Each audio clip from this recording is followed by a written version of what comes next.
Hey everyone, स्वागत है आप सभी का एक और लर्निंग वीडियो में। आज की इस वीडियो में हम डिस्कस करने वाले हैं मार्केट में परफेक्ट एंट्री कैसे बनाएं और जो फेक ब्रेकआउट होता है मार्केट में, जो ट्रैपिंग होती है, उससे कैसे बचें। देखो, जब आप स्टॉक मार्केट सीखते हो, चाहे आप किसी कोर्स से सीखते हो, यूट्यूब पे वीडियो देख के सीखते हो या बुक्स पढ़ के सीखते हो, ये सब कुछ सीखने के पीछे का जो मेन मोटिव होता है वो इन द लास्ट यही है कि हम मार्केट में प्रॉफिटेबल हो। और प्रॉफिटेबल होने के लिए सबसे ज्यादा जरूरी है वो ये है कि मार्केट में आपकी जो एंट्री हो वो परफेक्ट कैसे प्लान हो, जो आपका टारगेट सेट हो वो कैसे एकदम एक्यूरेट हो, और जो एसएल हो वो कैसे प्लान किया। और जो इससे पहले की ये वीडियो है, इसमें मैंने रेसिस्टेंस और सपोर्ट के बारे में डिस्कस किया था, और ये डिस्कस किया था कि कैसे सप्लाई और डिमांड जोन पे रेसिस्टेंस और सपोर्ट बनता है। क्योंकि मार्केट में जो भी ट्रैपिंग होती है वो ब्रेकआउट और ब्रेकडाउन पे ही होता है, और वो ब्रेकडाउन या ब्रेकआउट जो भी होता है वो रेसिस्टेंस, सपोर्ट, ट्रेंड लाइन वहीं पे होता है। तो मैं चाहूंगा कि ये वीडियो आप पहले जाकर के देख लीजिए पूरा, ताकि आपको सपोर्ट और रेसिस्टेंस के बारे में अच्छे से पता चल जाए। उसके बाद जब आप ये वीडियो देखेंगे तो सब कुछ आपको बहुत क्लियरली समझ में आएगा कि ब्रेकआउट क्या होता है, ब्रेकडाउन क्या होता है, फेक ब्रेकडाउन ब्रेकआउट क्या होता है, या मार्केट में जो ट्रैपिंग होती है वो कैसे होती है, परफेक्ट एंट्री कहाँ पे कैसे प्लान किया जाता है। इस वीडियो को आगे बढ़ाते हैं और चलते हैं सीधा स्क्रीन पे, और हम समझते हैं कि जो ब्रेकआउट होता है, ब्रेकडाउन होता है, कैसे होता है, और फेक ब्रेकडाउन या ब्रेकआउट से कैसे बचें। सपोज करो कि मार्केट में एक सप्लाई और डिमांड जोन बना हुआ है और वहीं पे वो ट्रेड कर रहा है, यानी कि सपोर्ट और रेसिस्टेंस बनकर ट्रेड कर रहा है। ये सपोर्ट हो गया और ये एक रेसिस्टेंस हो गया। इसका मैं कलर चेंज कर देता हूं। ये हो गया सपोर्ट और ये हो गया रेसिस्टेंस। और अगर मार्केट यहां से चलना शुरू करता है, ठीक है, हायर हाई बनाते हुए रेसिस्टेंस पे जाता है, यहां से सप्लाई होती है यानी सेलिंग आता है, और मार्केट फिर यहां नीचे आता है, फिर सपोर्ट से जाता है रेसिस्टेंस के पास और रेसिस्टेंस से सपोर्ट के पास। जब मार्केट यहां पे आता है तो कभी एक ऐसा समय आता है जैसे कि यहां ब्रेकआउट हुआ यानी सेलिंग आ गई।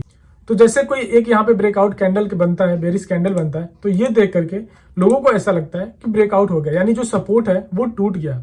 तो सपोर्ट टूट गया तो बहुत सारी नई एंट्री यहाँ बनती है। जितने भी रिटेलर्स होते हैं, छोटे ट्रेडर्स होते हैं हमारे और आपकी तरह, तो उनको ऐसा लगता है कि अब यहाँ पे ब्रेकआउट हो गया है, यानी कि ये परफेक्ट जगह है जहां पे हम सेल कर सकते हैं। लेकिन मोस्ट ऑफ द टाइम ये होता है कि मार्केट यहाँ सेलिंग दिखा करके और यहाँ से बाइंग में चला जाता है। तो सबसे पहले हम ये समझते हैं इसके पीछे की साइकोलॉजी क्या होती है, और ये क्यों ब्रेकआउट होकर के और फिर उसके अपोजिट मार्केट चला जाता है, जहां हम पोजीशन लेते हैं उसके ठीक अपोजिट मार्केट कैसे चला जाता है। देखो, मार्केट में जब भी कोई बड़ा पैसा आना होता है, जब इंस्टीट्यूशनल बाइंग या सेलिंग होती है, तो उनका जो लॉट साइज होता है, जो कैपिटल होता है, वो बहुत बड़ा होता है, 1000 करोड़ में होता है, ठीक है।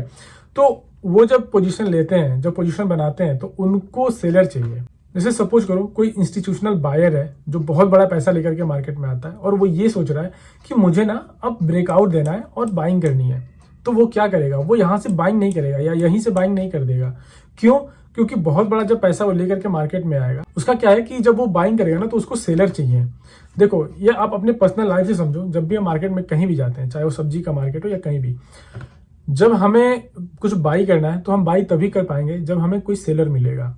या अगर हम सेलर हैं और ठेले पे बैठ के टमाटर बेच रहे हैं, तो हम वहां पे बैठ के अपना टमाटर हो या आलू या जो भी सब्जी है, हम उसी को बेचेंगे ना जो बाई करने आएगा, जो खरीदने आएगा।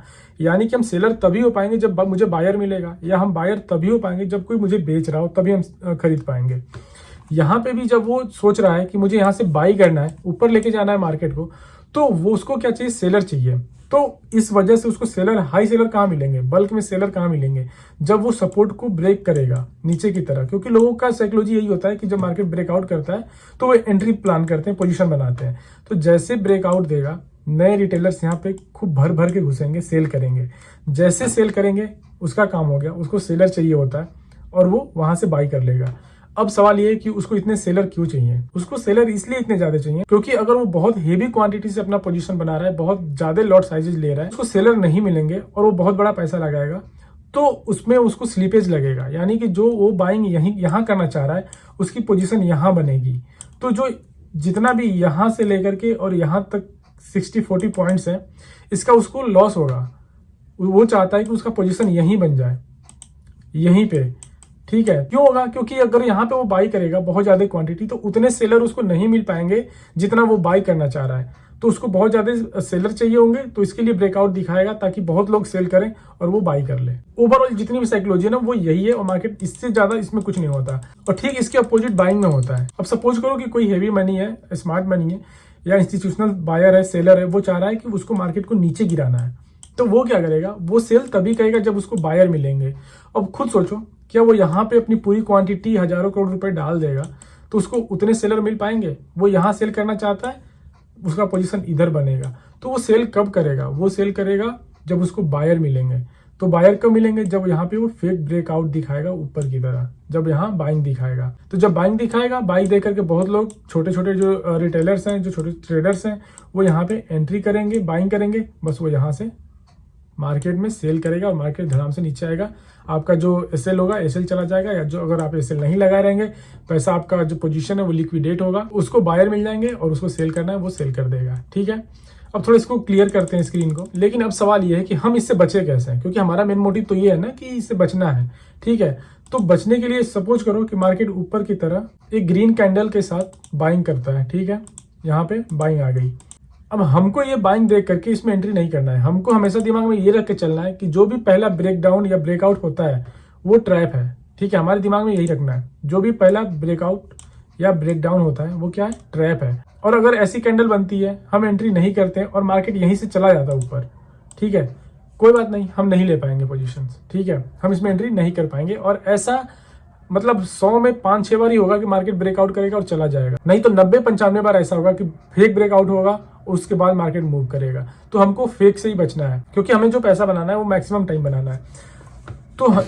तो जब भी पहला ब्रेकआउट होगा उसको हम छोड़ देंगे। और सपोज करो कि ब्रेकआउट करके मार्केट ने यहाँ पे रेड कैंडल बनाया, फेक ब्रेकआउट दिखाया, और जो सेकेंड कैंडल बनती है रीटेस्ट करने के बाद, ये सपोर्ट एरिया को रीटेस्ट करने के बाद अगर ऐसे ग्रीन कैंडल बन रही है यहाँ पे, तो अगर ये ग्रीन कैंडल बनी तो हमको इस कैंडल के ऊपर जैसे मार्केट यहाँ निकलती है रीटेस्ट करने के बाद, हमको यही पोजीशन बनाना है और यही लॉन्ग करना है। ठीक है, और जो एसएल होगा वो इस कैंडल के नीचे होगा और 1:2, 1:3 जितना हमको रिस्क एंड रिवॉर्ड लेना है वो करना है। और अगर मार्केट यहाँ रीटेस्ट करने के बाद ऊपर नहीं जाता है, नीचे चला जाता है, तो हम इसको छोड़ देंगे, क्योंकि ये हमें ब्रेकआउट से हम बच चुके हैं, हमको पता चल जाएगा कि ये फेक है। ठीक, इसी तरह यहाँ सपोर्ट का ब्रेकडाउन हुआ, ब्रेकआउट हुआ, और यहाँ से अगर मार्केट ग्रीन कैंडल यहाँ बनाती है और फिर उसके बाद रेड कैंडल बना करके नीचे की तरफ निकलता है, इस कैंडल के जैसे नीचे निकलता है हम अपना पोजीशन बनाएंगे, उस कैंडल के ऊपर एसएल होगा और नीचे की तरफ हमारा 1:2, 1:3 टारगेट बनेगा। ठीक है, तो ये हो गया। भले मार्केट का मूव कोई हमसे 1-2 छूट जाएगा, क्योंकि हमारा जो कैपिटल है वो हमारे अकाउंट में ही रहेगा। और अगर हम जल्दबाजी में फोमो में आकर एंट्री बनाएंगे, सारा हमारा जो अकाउंट है वाइप आउट हो जाएगा और फिर हम सर्वाइव भी नहीं कर पाएंगे और हमारे सामने मार्केट मूव करेगा और हम एंट्री भी नहीं बना पाएंगे, क्योंकि हमारे पास तब तक कैपिटल बचा ही नहीं रहेगा। अब ये हो गई थ्योरेटिकल बातें। अब लाइव मार्केट में चलते हैं और इस तरह के कुछ पोजीशन दिखाता हूँ। मैं ले चलता हूँ आपको सोलाना के चार्ट पे और मैं आज का मार्केट दिखाता हूँ। यहाँ आप देख सकते हो ये सोलाना है और सोलाना में यहाँ पे एक रेसिस्टेंस बना हुआ है और मार्केट ने मल्टीपल टाइम्स इस रेसिस्टेंस को रिस्पेक्ट दिया है। ठीक है, यहाँ पे ब्रेकआउट हुआ, लेकिन हमें ब्रेकआउट के साथ ही ट्रेड में एंट्री नहीं करनी है। जैसे ये रीटेस्ट करा और बुलिश सिग्नल हमें देता है, हम यहाँ पे एंट्री प्लान कर सकते हैं और लॉन्ग पोजीशन बना सकते हैं। ठीक है, इस वाले स्विंग के नीचे ऐसे होगा और टारगेट आप देख सकते हो, इतना बड़ा टारगेट तो नहीं मिलता हमेशा, लेकिन एक डिसेंट सा हमें प्रॉफिट यहाँ पे 1:2, 1:3 इजिली मिल जाएगा। लेकिन जो फर्स्ट ब्रेकआउट आती यहाँ पे एंट्री बनाए होंगे, मार्केट जैसे यहाँ गया होगा ना, वो अपना एसएल को यहाँ से ट्रेल करके यहाँ कर दिए होंगे और मार्केट जब नीचे आया होगा तो एसएल खा के उनको निकाल दिया होगा। फिर उनकी हिम्मत ही नहीं होगी कि मार्केट एक बार जब रीटेस्ट करके ऊपर जाए तो फिर उसमें एंट्री बनाए। जहां पे परफेक्ट एंट्री बनानी थी वहां एंट्री छूट जाएगी और फोमो में आके बनी हुई एंट्री का जो आपका पोजीशन है वो हट जाएगा। तो एक तो ये हो गया कि रीटेस्ट के बाद एंट्री कैसे प्लान करनी है। अब सेकंड हमें ये देखना है कि फेक ब्रेकडाउन ब्रेकआउट्स कैसे होते हैं। यहाँ पे देखो, ये सोलाना का ही चार्ट है, 5 मिनट का चार्ट है, आप यहाँ पे देख सकते हो। ठीक है, मार्केट ने सपोर्ट और रेसिस्टेंस दोनों का मल्टीपल टाइम्स रिस्पेक्ट दिया, यहाँ पे सपोर्ट में, इधर से, हर जगह से। ठीक है, एक समय ऐसा आता है कि मार्केट यहाँ पे ब्रेकआउट देता है। ब्रेकआउट दे करके बहुत लोग एंट्री बनाएंगे, क्योंकि उनको लगेगा काफी देर से मार्केट कंसोलिडेट कर रहा था, साइडवेज था और उसके बाद ब्रेकआउट मिला है। लेकिन अगले ही कैंडल में क्या होता है, सीधा बैक हो जाता है, घूम जाता है और फिर उसी जोन में आकर के ट्रेड करने लगता है। जितने लोग यहाँ पे सेल किए होंगे सबका एसएल यहाँ होगा और मार्केट जब बैक जाएगा सबका एसएल खाएगा और इतना बड़ा पॉइंट्स को दे करके जाएंगे।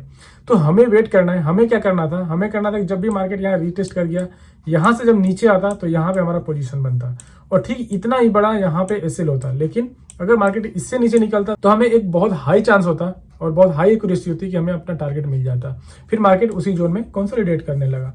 तो ये हुआ। हमको कैसे प्लान करना है, हमको प्लान करना है ब्रेकआउट से बचना है। फर्स्ट ब्रेकआउट से बचना है, हमको यही समझना है कि वो फेक है, और जब मार्केट रीटेस्ट करके और जब फिर निकलता है तब हमको अपना पोजीशन बनाना है। तो ये हुआ, बहुत बड़ी चीज नहीं है, कोई रॉकेट साइंस नहीं है, बस थोड़ा सा कूल रहना है और बहुत शांत दिमाग से अपने को काम करना है। फोमो में नहीं आना है, ये नहीं देखना है कि ये मार्केट छूट गया हमारे हाथ से निकल जाएगा, छूट जाए। हमारा जो कैपिटल है हमारे अकाउंट में रहेगा, हमारा पैसा जाएगा नहीं। लेकिन अगर इस पर एंट्री करेगा ना तो अब पैसे हमारे हाथ में नहीं है। तो हमको प्लान करना है, बहुत प्लानिंग के साथ मार्केट में रहना है। अगर सर्वाइव करना है लंबे समय तक तो ये सारे प्लान करने पड़ेंगे। तो ये था, मैंने बताया था कि मैं वीडियो बनाऊंगा और क्लियर करूंगा कैसे बचा जा सकता है फेक ब्रेकआउट से, ट्रैप से कैसे बचा जा सकता है। ये क्रिप्टो है जो आप सोलाना देख रहे हो, क्रिप्टो फॉरेक्स। अगर आप इसको ट्रेड करना है इस पे तो इंडिया में FIU रजिस्टर्ड है, डेल्टा एक्सचेंज इंडिया में। इस वीडियो के लिंक में डिस्क्रिप्शन है, वहां से अकाउंट ओपन कर सकते हैं। मेरे इस लिंक के थ्रू अगर आप अकाउंट ओपन करते हैं तो जब तक आप ट्रेड करते हो 10% तक ब्रोकरेज कम लगने वाला है। सबसे सही चीज ये है कि FIU रजिस्टर्ड है, डेल्टा एक्सचेंज इंडिया, और वहां पे लीगली आप UPI के थ्रू डिपॉजिट और विड्रॉ कर सकते हैं। तो अगर आपको लगता है कि ये वीडियो आपकी ट्रेडिंग में थोड़ी बहुत वैल्यू ऐड कर सकती है तो वीडियो को लाइक करो, और नए हो तो चैनल को सब्सक्राइब कर लो, ताकि मैं जितनी लर्निंग वीडियो और आगे लेकर के आऊं तो वो आप तक पहुंचे, आप उससे कुछ ना कुछ सीख सको। और अगर कुछ और जानना है तो आप कमेंट करके पूछिए, मैं ट्राई करूंगा कि नेक्स्ट वीडियो जब बनाओ तो उसमें उस चीज को कवर करो। सो मैं हमेशा कहता हूँ, हर वीडियो में कहता हूँ, कोई भी ट्रेड बनाओ, प्रॉपर एनालाइज करो, एनालाइज करने के बाद अपना एक सेटअप बनाओ और ट्रेड करो बट सेव करो।